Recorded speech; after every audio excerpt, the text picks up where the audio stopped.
देखो अगर हमें पता है कि 1/7, अभी आपको नहीं पता है, हम बोल रहे हैं कितना होता है 14.2/7%। आप लिख लो पहले, देखो उसको 1/7 हमारा क्या होता है 14.2/7%। कोई डाउट?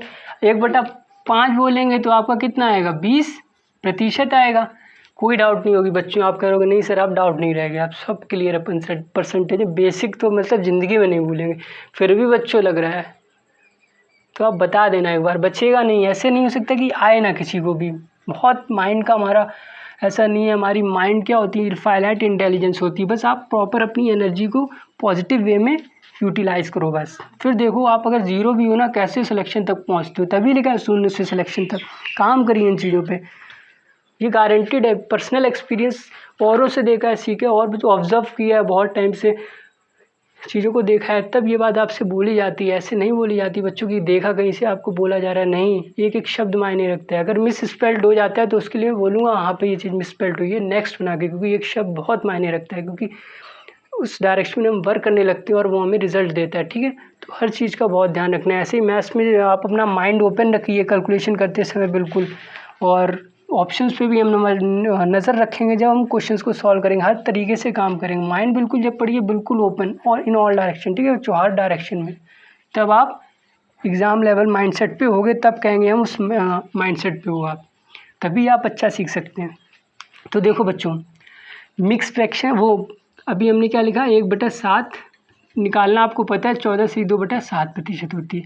कंसेप्ट हम बच्चों ये सीखने वाले हैं कि अगर हम आपसे कहें 2/7 बताओ आप कितना होता है प्रतिशत में, ठीक है, तो आप बेसिक क्या है भिन्न को प्रतिशत में बदलोगे, 100 से गुणा करोगे 200/7 आएगा, प्रतिशत तुरंत लगा देना है। अब डिवाइड करोगे मिक्स फ्रैक्शन में आएगा, कितना आएगा 200/7, 7 दूनी 14, और कितना है हमारा 60 आया, तो 7 अट्ठे 56 आया, और 4 बचा तो 4 ऊपर लिख दिया, 7, इतना आया हमारा प्रतिशत। आता है हमें पेपर में जब सॉल्व करते हैं सब चीज़ें, तो 28 ही 4/7% है। पर आपको ये तो बेसिक है बच्चों, बेसिक मतलब आना ही चाहिए, और जहाँ तो आपको ये आता भी है। ऐसे करेंगे, पर पेपर में ऐसे अप्रोच नहीं करना है। जब आप बैठोगे ऐसे लैपटॉप होगा और स्क्रीन होगी और टाइम चल रहा होगा, तो सोचो आप उस दिन के लिए, और सोचो आज ही वो दिन है और आप आया है आपके में, तो आप ऐसे करोगे इतना टाइम होता है आपके हाथ हिल जाएंगे, टाइम सब खर्च हो जाता है और पूरी साल चली जाती है। अगर आप चाहते हो कि हाँ मैं इस मैथ्स के सेक्शन में फुल स्कोर करूँ, तो सीखो ये बच्चों। तो 1/7 क्या होता है 14.2/7% होता है। देखो ध्यान रखना बच्चों, क्या पूछा गया 2/7 की प्रतिशत वैल्यू, ठीक है। तो बस आपको ध्यान देने वाली बात ये है कि जो इसका 7 है ना, डिनोमिनेटर से मतलब है इसके, क्या है 7 है। तो ऐसी कोई भी परसेंटेज टेबल में हमने फ्रैक्शन याद की है प्रतिशत में जिसका डिनोमिनेटर 7 हो, न्यूमरेटर तो सभी का एक है, न्यूमरेटर से मतलब नहीं। तो आप कहोगे हाँ ऐसी हमने फ्रैक्शन वैल्यू पढ़ी है 1/7 जिसका डिनोमिनेटर 7 होता है, और उसकी परसेंटेज वैल्यू हमें डायरेक्ट अब दिमाग में आ जाती है 14.2/7%। तो आपसे 2/7 पूछा है तो आपने कहा मैच कर गया, तो मतलब आप यहाँ से निकाल सकते हैं। कैसे देखो बच्चों, 1/7 है, 2/7 नहीं बना सकते इसको, तो आपको अब तो बहुत आसान है सर, एक ऊपर 2 का गुणा करा दो न्यूमरेटर में, तो कहीं ना कहीं आप 2 का गुणा करोगे 1/7 से, तो कितना बन जाएगा हमारा 2/7 बन जाएगा। तो इक्वल टू की भी भाई कोई वो रिस्पेक्ट है, इधर 2 का गुणा किया है तो उधर भी क्या होगा बच्चों 2 का गुणा करवाओगे कि नहीं, तो इक्वल टू कहेगा, फिर अपना समझना भैया, हमारा लेना देना गलत, हमसे पंगा लिया है तो गलत आंसर आएगा ना। तो रिस्पेक्ट है भाई इसकी भी, तो 2/7 2 का गुणा इधर कराया तो उधर भी क्या कराओगे 2 का गुणा। अभी बेसिक तरीके से बताया जा रहा है बच्चों, फिर आप ये मन में ही करोगे सेकंड्स में, कहते नहीं मजाक वाला नहीं, सेकंड में आंसर निकालोगे। और निकालना है बच्चों आपको 2/7 ही की तो वैल्यू चाहिए, आ गया 2/7, अब गुणा करा दो। तो बच्चों अभी हमने क्या सीखा, ये इसका मतलब क्या होता है 14 सही 2/7 मिक्स फ्रैक्शन है, इसका मतलब क्या होता है 14 + 2/7%।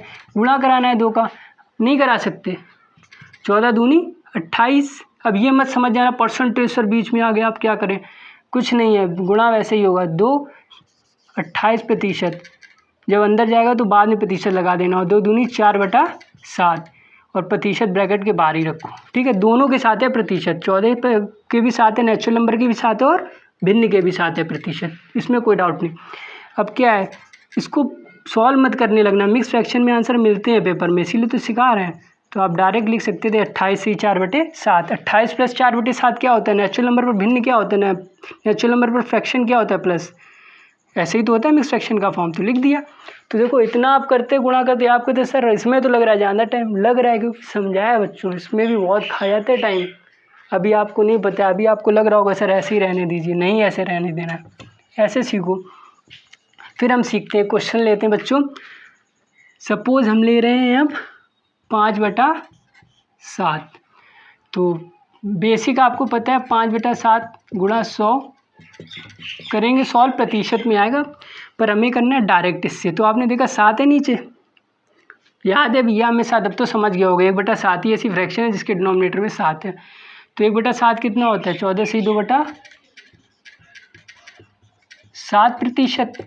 तो 5/7 है, तो 5 से इधर गुणा करेंगे ना, तो 5/7 बन जाएगा, 5 गुणा 1/7, तो 5/7, तो इधर किया तो उधर भी करेंगे, तो 14 + 2/7 लिख लो, और गुणा क्या होगा हमारा 5, 14 पंचे क्या हो जाएगा 70 + 10/7%। देखो बच्चों याद आया ना आपको, अगर हम आप कहोगे sir natural number of fraction में है तो इसको हम लिख दें सर 70 सही 10/7%, गलत। एक बात और भी ध्यान दिलाई थी आखिरी में, याद करो, हमने बोला था कि जो इसका न्यूमरेटर होगा फ्रैक्शन का वो हमेशा डिनोमिनेटर से छोटा होगा, कहीं ना कहीं डिनोमिनेटर हमारा क्या होगा न्यूमरेटर से बड़ा। तो इसका जो फ्रैक्शन का डिनोमिनेटर है बच्चों हमारा, ये हमारा न्यूमरेटर से बड़ा है नहीं है, क्या है, छोटा है।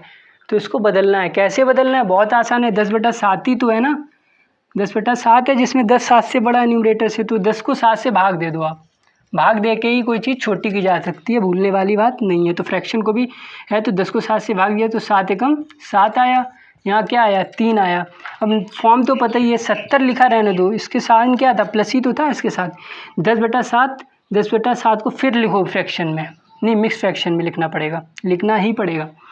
तो क्या है हमारा कोशेंट, रिमाइंडर और डिवीज़र QRD 7, रिमाइंडर कितना है हमारा 3, तो 1 सही 3/7 और 1 सही 3/7 को आप फ्रैक्शन है ना हमारा पढ़ोगे क्या, 1 + 3/7, तो 70 + 71 हो जाएगा बच्चों 3/7, और प्रतिशत तो हमारा चल ही रहा है बराबर, तो लास्ट में प्रतिशत लगाना है, ये याद रखो डायरेक्ट, इसमें कोई कन्फ्यूज़न नहीं होगी। तो 71 सही 3/7 आ गया।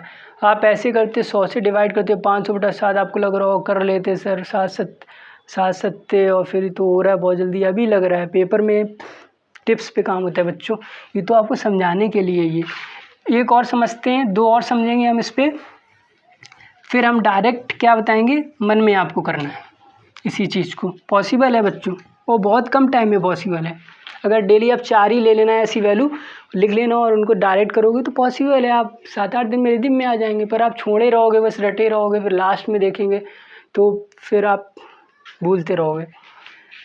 तुरंत करना है, तो अब क्या करना है, अब हम कुछ भी ले लो, आप ऐसे रटना नहीं है। जैसे हम कहते हैं कि 3/8 ले लो, 3/8 को प्रतिशत में बताओ, तो आप कहोगे सर ने बताया है 3/8 को प्रतिशत में बदलना है, ऐसी हम फ्रैक्शन वैल्यू याद कर चुके हैं जिसके डिनोमिनेटर में क्या आता है 8, हमें वही चाहिए, क्या है इसकी 12 से 1/2%। तो हमारा क्या होगा 3/8 है, तो 3 से गुणा करा दो तो 3/8 हो जाएगा, उधर भी 3 का गुणा होगा तो 12 + 1/2, प्रतिशत को 3 से गुणा करेंगे तो 12 × 3 = 36 और प्लस 3/2 आएगा। तो 3 बड़ा है 2 से, अब डायरेक्ट ही बच्चों इसको बदलना सिखाया ना आपको, 36 प्लस इसको न्यूमरेटर बड़ा है डिनोमिनेटर से छोटा करो, कैसे करेंगे डिवाइड करें, 2 एकम 2, तो एकम किया तो ये जितनी बार पढ़ा 1 आया, तो रिमाइंडर बचा ये आया और डिनोमिनेटर ये आया, तो ये हमारी क्या होगी 1 + 1/2, वापस देखो वही आएगा 3/2, तो 36 + 1 37 सही 1/2 प्रतिशत की आ गई आपकी वैल्यू आ गई। बच्चों पेपर में बहुत पूछी जाती है, 3/8 भी बहुत बार आती है, तो 37.5% भी आ जाती है, बहुत बार आई है, तो इसको भी आप डायरेक्ट ही अपने परसेंटेज टेबल में इंक्लूड कर लेना। अभी जो 5/7 बताई थी उसको भी आप इंक्लूड कर लेना, कितनी थी हमारी 71 सही 3/7 थी ना हमारी, 500/7 7 7 49 10 आया, 7 एकम 7 30 आया, 500/7 था हमारा, 7 एकम नहीं 7 7 49 है, 10 आया, 7 एकम 7 आया, 30 आया, 7 चौको 28 क्या था 7 7 49 10 आया, 7 एकम 7 3 आया, फिर हमारा 3 अच्छा 71 से 3/7% थी। तो आप देखो कि मैं करवा रहा हूँ फिर भी आप उसमें आपको समझाने में कहीं ना कहीं एंगेज्ड हूँ, तो कैलकुलेशन में देखो कहाँ ध्यान गया, नहीं गया ना। ऐसे आप पेपर में जब सारे कंसेप्ट सीख लोगे, हर चैप्टर में होगे, सब ओवरऑल सीख के जाओगे ना, तो माइंड बहुत बड़ा है। ये नहीं कह रहा माइंड बहुत इंटेलिजेंट होता है, कहीं ना कहीं वहाँ पे आप होते हैं चांसेस की टाइम ले लोगे बेसिक कैलकुलेशन में, इसीलिए डायरेक्ट तो इसको भी इंक्लूड कर लो आप, परसेंटेज टेबल में लिख लेना अलग से, ठीक है। सब मत लिखना, बस ये लिख देना जितनी आई हैं बस, ऐसे तो बहुत हो जाएंगे। तो आप सीख गए हो कि जो हमने फ्रैक्शन सीखे हैं प्रतिशत में डायरेक्ट, उनसे भी कहीं ना कहीं जो उनसे जुड़े हुए फ्रैक्शन आएंगे उनसे हम प्रतिशत में डायरेक्ट बदल सकते हैं। तो एक और हम बच्चों ले रहे हैं। अब आप इसका डायरेक्ट बताना, जैसे हम ले लें 1/9, तो क्या होता है 11 से 1/9%। ये हम लिख रहे हैं बच्चों आपके लिए, ठीक है। हमने आपसे पूछा है 4/9 बताओ, तो ये आपके माइंड में लिखा हुआ है, इतनी बार आप देख चुके हो नोट्स। 1/9 11 से 1/9% लिखना नहीं है आपको, 4/9 निकालनी है। तो 4 से गुणा करोगे ना, तो इधर 4 से गुणा तो 44 आ जाएगा, ऊपर इससे भी न्यूमरेटर फ्रैक्शन से भी गुणा तो 4/9, 44 से ही 4/9% क्या आ गया आपका प्रतिशत वैल्यू आ गई 4/9 की। कोई नहीं डाउट होगा, जिसको डाउट है मैं फिर सॉल्व कर दे रहा हूँ, ऐसे ही करना, ऐसे ही है। देखो 4/9 पूछा है, तो 4 से गुणा किया तो 4/9 आया, तो इधर किया उधर भी होगा, तो 4 गुणा किससे 11 से 1/9% है, तो 4 गुणा 44 और फिर फ्रैक्शन से भी 4/9, तो कितना है 44 4/9%। ये चीज़ माइंड में की जा सकती है बहुत आराम से बच्चों, और करनी है आपको, बहुत काम की चीज़ है। अब आप इसको ध्यान से ही सुनना है कि आपने अगर नहीं, इतना बोलने के बाद भी आप नहीं कर रहे हो, नहीं फॉलो कर रहे हो, अपने मन की करोगे, फिर कोई फ़ायदा नहीं होगा ना ये सब सिखाने का। ये सब आपके लिए तो सिखाया जा रहा है, बोला जा रहा है, आप ही नहीं सीखोगे फिर क्या फ़ायदा। जब सीखने वाली चीज़ बच्चों तक ना पहुँचे तो फिर कोई फ़ायदा नहीं ना। टीचर अगर ना पहुँचाए उस नॉलेज को प्रॉपर वे में या जिस हिसाब से बच्चों तक पहुँचानी है, तो फिर उस टीचिंग का कोई मतलब नहीं होता है। ये ऐसी बात है, इसलिए मैं बोल रहा हूँ जो बताया जा रहा है उसको आपको फॉलो करना है, रिज़ल्ट मिलेगा बच्चों, ठीक है। तो ये सब हम सीख चुके हैं कि फ्रैक्शन से परसेंटेज में वैल्यू डायरेक्ट हमने 1/2 से लेके 1/20 तक करवाई थी, और इन्हीं से हम जो इन्हीं से रिलेटेड जैसे फ्रैक्शन वैल्यू आएंगी उनको हम डायरेक्ट प्रतिशत में इन्हीं से क्या कर सकते हैं, बदल सकते हैं। तो भी हमने ये सीखा। मैथ की भाषा में हम सीख चुके हैं, ऐसे लैंग्वेज बेसिस पे आपको नहीं समझाया जा सकता उतनी क्लैरिटी से, ठीक है। तो एक और हम ले रहे हैं, फिर हमारा ये कंप्लीट हो जाएगा। जो हम वैल्यूज़ निकाल ले रहे हैं जो हमने लर्न की हैं फ्रैक्शन की, तो एक वैल्यू आप और ले लो, 1/12 ले रहे हैं। 1/12 हमारा कितना होता है 8 से 1/3%। अब हम आपसे क्या 5/12 को प्रतिशत में बताओ कितना होगा, तो आप समझ गए 5/12 गुणा 5 गुणा 8 से ही 1/3%, 8 प्लस 1/3 होता है तो 5/40, 5/3%। अब आपको पता है न्यूमरेटर बढ़ाए डिनोमिनेटर से चेंज कर दो, 40 3 एकम 3 तो क्या होगा 1 और 2/3 प्लस कर दोगे आप बच्चों तो क्या आ जाएगी 41 से ही 2/3%। मन में ही करना है, ठीक है। इसको अभी आपको समझाने के लिए एक बार और करवाई गई है।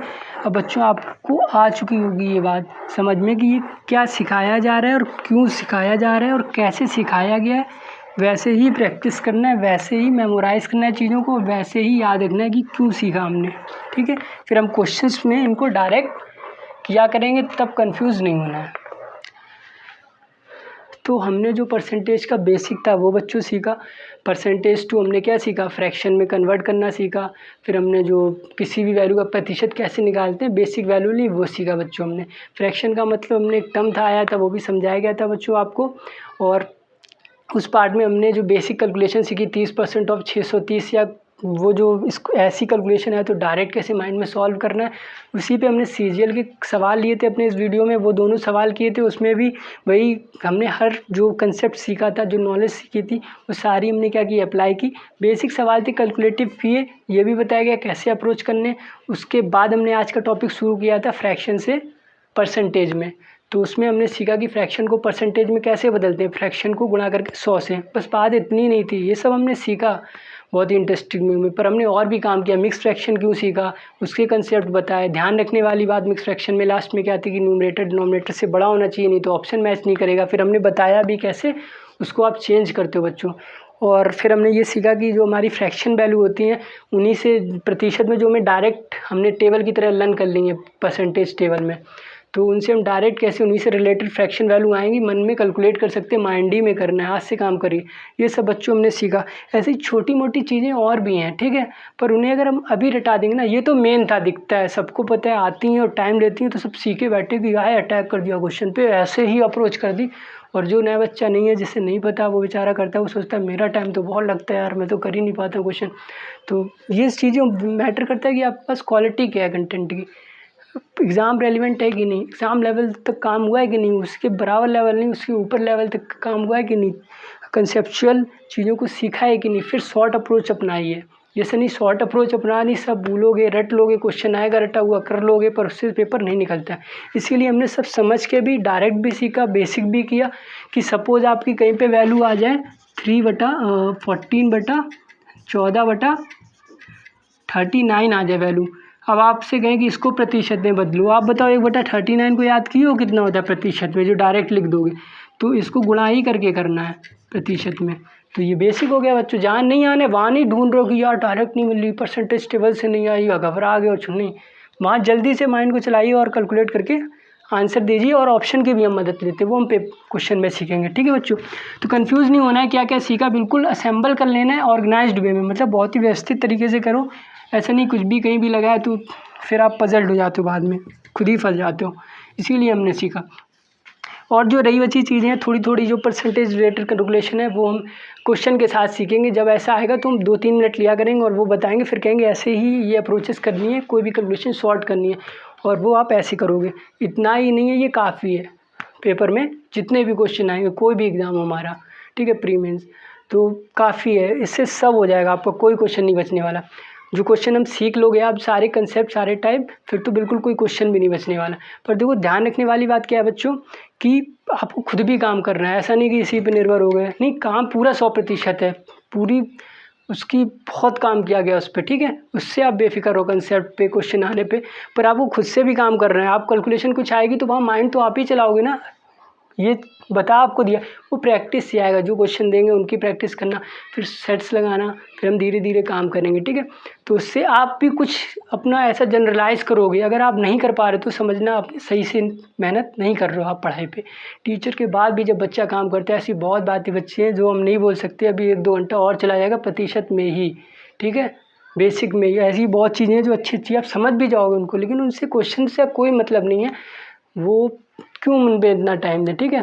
तो आप ऐसी चीज़ें जब छोटी छोटी खुद भी सीखोगे, जहाँ आपका क्वेश्चन फंसेगा, तब आप रियली मेहनत करो, तब आपने चीज़ सीखी है, तब आप वो क्वेश्चन पेपर में कर पाओगे। अगर आप कुछ भी नया खुद से नहीं सीख रहे हो, ये सब सीखने के बाद टीचर के अलावा, कितना बड़ा भी टीचर हो, आप फिर भी खुद से कुछ सीखते हो, वो चीज़ें नहीं बोली जाती हैं। वैसे हम, मेरी कोशिश रहती है पूरी चीज़ें बोली हैं, 100% ही बोल, फिर भी हर बच्चे की एक वो होती है एबिलिटी कि वो कुछ ना कुछ नया फाइंड करता है अपनी स्ट्रेंथ के हिसाब से, वीकनेस के हिसाब से, जो कहीं ना कहीं हर बच्चे की अलग होती है। उस पर आपको काम करना है। वो 0.1% आपको कहीं ना कहीं रैंक लाने में मदद करती हैं चीज़ें, तो उन पर भी बच्चों को शुरू से ही काम करना है। तो इतना आपको रिवाइज़ करना है, हर चीज़ बता दी गई है, काम करना है। तो मैंने कहा था कि परसेंटेज का मतलब समझेंगे, ठीक है बच्चों। तो अब ये सब हो चुका है, आज इतना सारा हमने कैलकुलेशन किया, इन्हीं सब पे काम करिए। जो परसेंटेज का मतलब है, आउट ऑफ 100 क्या था, और जो मतलब आपको समझना है, वो हम नेक्स्ट वीडियो में उसको समझा के क्वेश्चंस पे बात करेंगे। तो 10-12 मिनट लगेंगे उसमें, अच्छे से टाइम देंगे उसमें भी।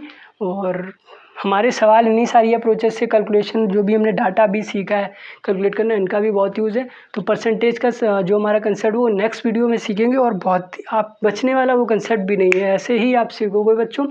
और इन सब चीज़ों पे ग्रिप बना लो तब तक, ठीक है। तो नेक्स्ट पार्ट में हम क्या कवर करेंगे, परसेंटेज, जो बोला था आउट ऑफ 100 लोग कहते हैं, फिर उसको क्या है, कैसे समझना है, 100 क्या होता है, नीचे सीख तो सब चुके ही हैं, पर उसको क्या मीनिंग है, उस पर भी हम 10 मिनट देंगे बच्चों, ठीक है।